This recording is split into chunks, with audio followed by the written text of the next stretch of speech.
क्या आप जानते हैं कि 2026 की चैत्र नवरात्रि आपके जीवन की किस्मत बदल सकती है?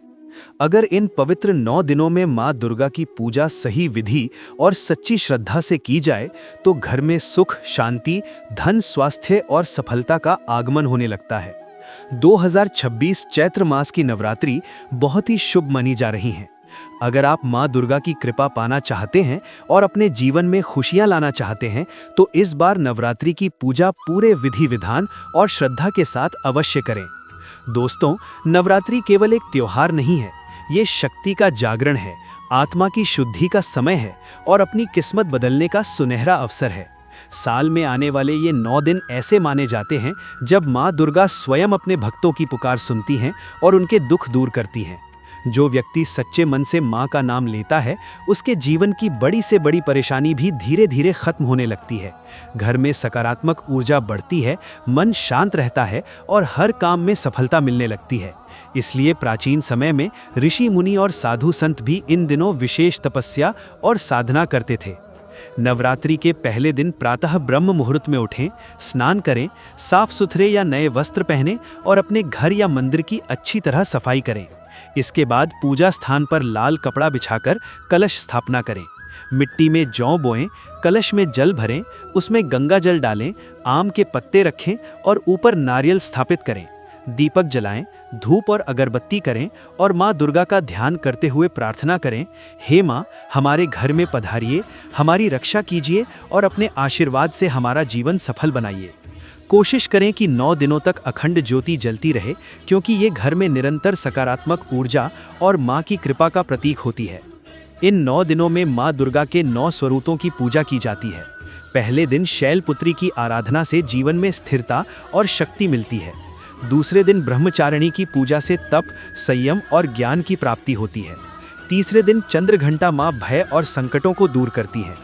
चौथे दिन कूष्मांडा मां धन, धान्य और समृद्धि प्रदान करती हैं। 5वें दिन स्कंद माता अपने भक्तों की संतान और परिवार की रक्षा करती हैं। 6ठे दिन कात्यायनी मां विवाह और प्रेम संबंधी बाधाओं को दूर करती हैं। 7वें दिन कालरात्रि सभी नकारात्मक शक्तियों का नाश करती हैं। 8वें दिन महागौरी सुख, शांति और सौभाग्य देती हैं और 9वें दिन सिद्धिदात्री मां सभी मनोकामनाएं पूर्ण करती हैं।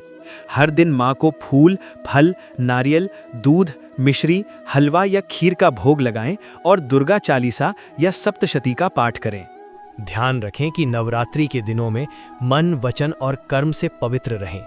झूठ ना बोलें, क्रोध ना करें, किसी का अपमान ना करें, मांसाहार, लहसुन, प्याज और नशे से दूर रहें। घर में शांति और प्रेम का वातावरण बनाएं, क्योंकि मां दुर्गा वहीं निवास करती हैं जहां साफ सफाई, श्रद्धा और सकारात्मकता होती है। यदि संभव हो तो जरूरतमंदों को दान दें, गरीबों की मदद करें और अष्टमी या नवमी के दिन कन्या पूजन अवश्य करें।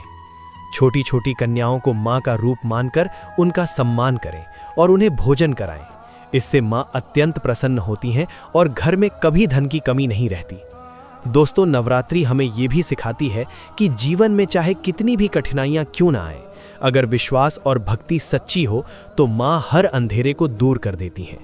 जब इंसान दिल से मां को पुकारता है तो उसे नई ताकत मिलती है, नया साहस मिलता है और आगे बढ़ने का रास्ता खुद बन जाता है।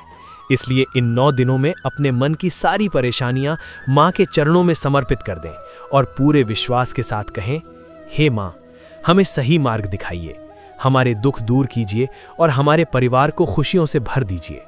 आइए हम सब मिलकर पूरे श्रद्धा और विश्वास के साथ बोलें, जय माता दी, जय माता दी, जय माता दी। अगर आपको ये वीडियो अच्छी लगी हो तो इसे लाइक करें, कमेंट में जय माता दी जरूर लिखें और ऐसे ही भक्ति और ज्ञान से भरे वीडियो देखने के लिए द भक्ति सागर चैनल को अभी सब्सक्राइब करना न भूलें।